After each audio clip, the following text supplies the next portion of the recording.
and thank you for joining us here at Eagle Eye Reports. In this video, we will begin with the Spirit of Prophecy Part 1.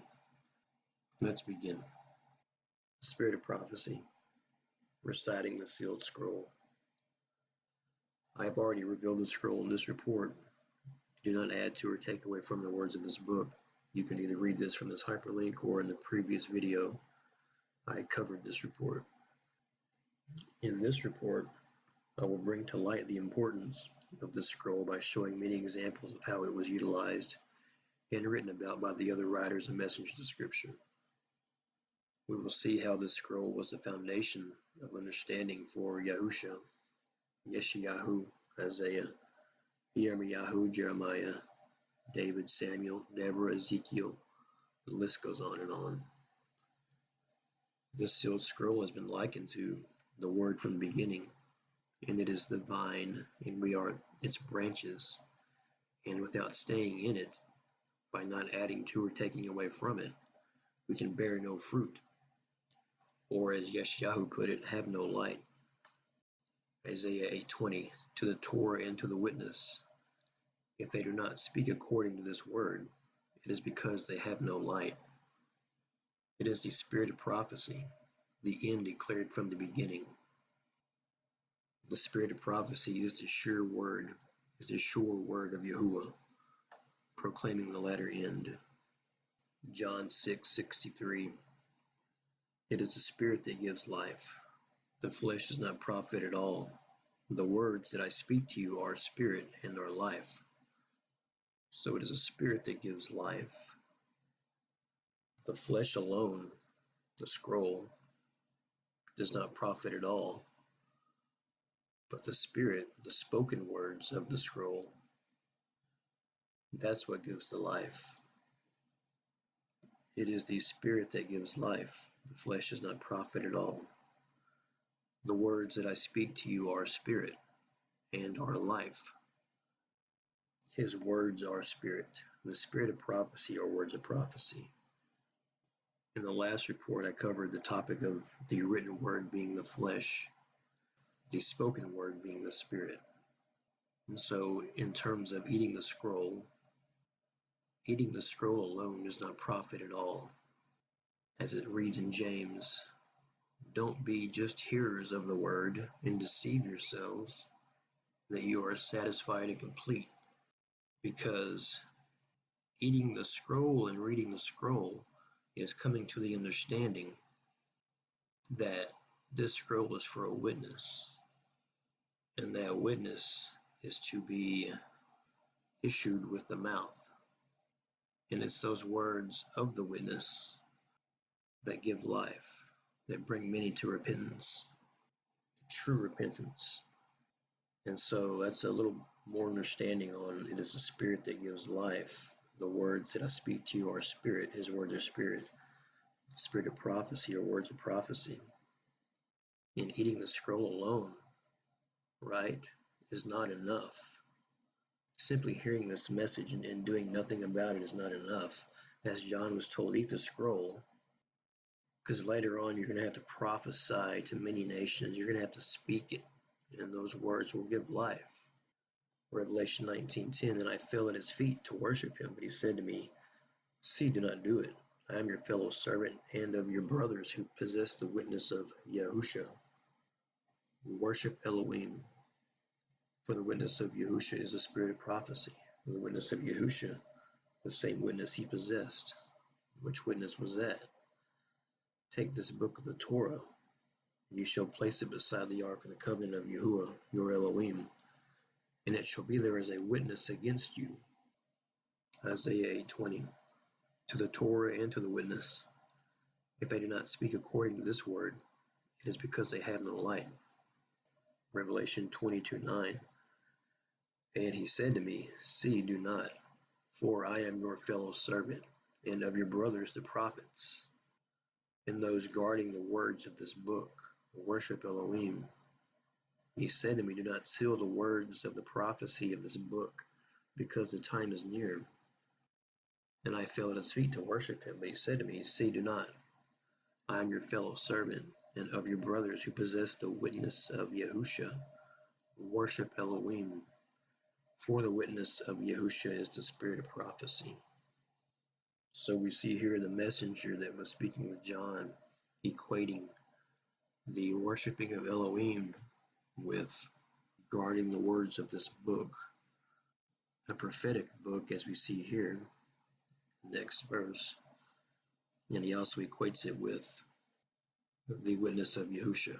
Worshipping Elohim is possessing the witness of Yahusha, and the witness of Yahusha is the spirit of prophecy. So we see that in both Revelation 19 and 22, the worship of Elohim Yahuwah is equated with possessing this book of prophecy and guarding this book of prophecy, guarding the words of that book, not adding to or taking away, not turning to the left or to the right. Now this is the bread of life, as I covered in the last video. The Word made flesh, or in other words, a man sent to utilize the sealed scroll as a witness. And with this sealed scroll, he feeds the flock, the lost sheep, the lost children of the scroll of Deuteronomy 32:5. Look at this. So the Word made flesh. See here in John 14, John 1:14. And the Word became flesh, pitched his tent among us, and we saw his esteem. Esteem as of an only brought forth of a Father, complete in favor and truth. So the Word becomes flesh. We covered in the last video that this concept, the Word becoming flesh, is also covered in John chapter 6 when Yahushua is speaking with the Yehudim and telling them that he is the bread that comes out of heaven and that they have to eat his flesh and that he's the Word. And so the Word became flesh. The Word became flesh. The sealed scroll was revealed as a witness. Now this is from the scroll. See here in Deuteronomy 32:5. Give ear, O heavens, and let me speak, and hear, O earth, the words of my mouth. A twisted and crooked generation has corrupted itself. Their blemish, they are not his children. So they were his children, but they had twisted and corrupted itself. And this is also reiterated in Isaiah chapter 1. Hear, O heavens, and listen, O earth, for Yahuwah has spoken. I have reared and brought up children, but they have transgressed against me.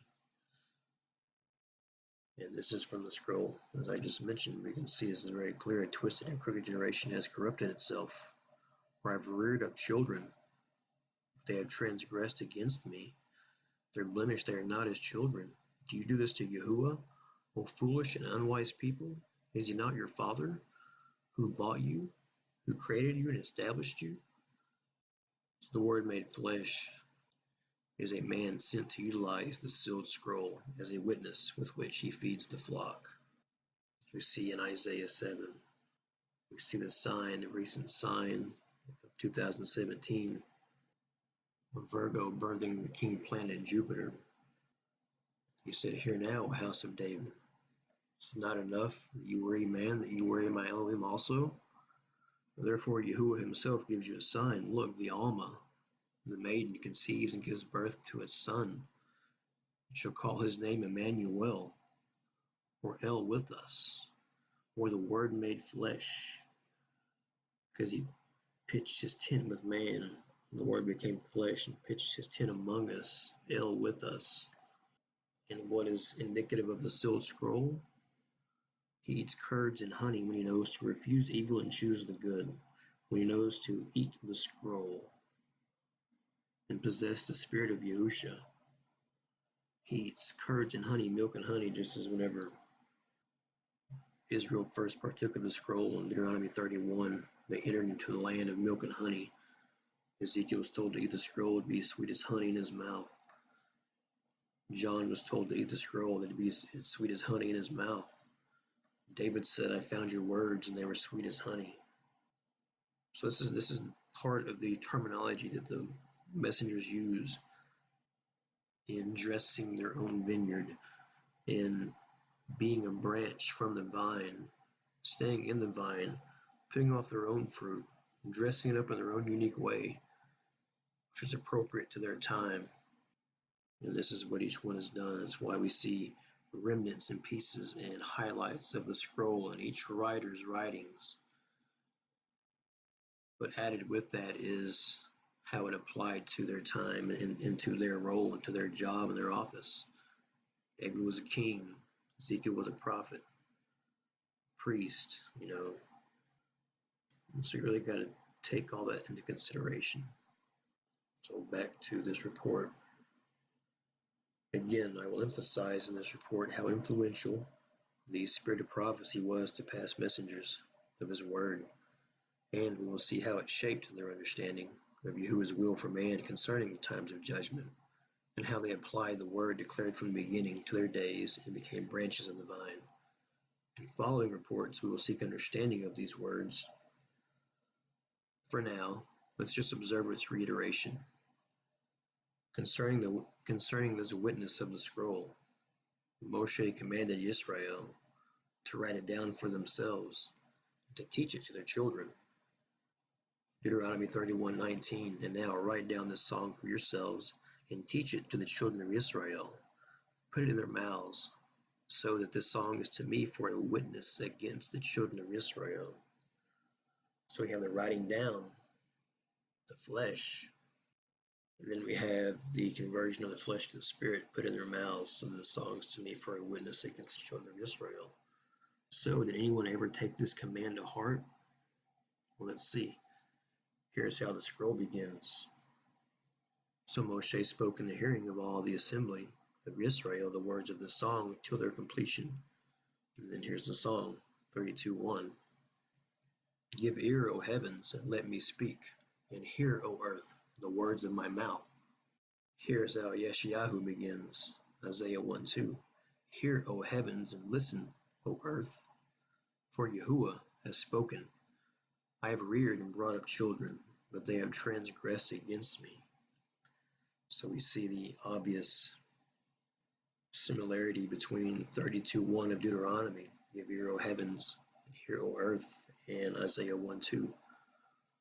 Hear, O heavens, and listen, O earth. And then the clear continuation of the scroll with the children who have gone astray.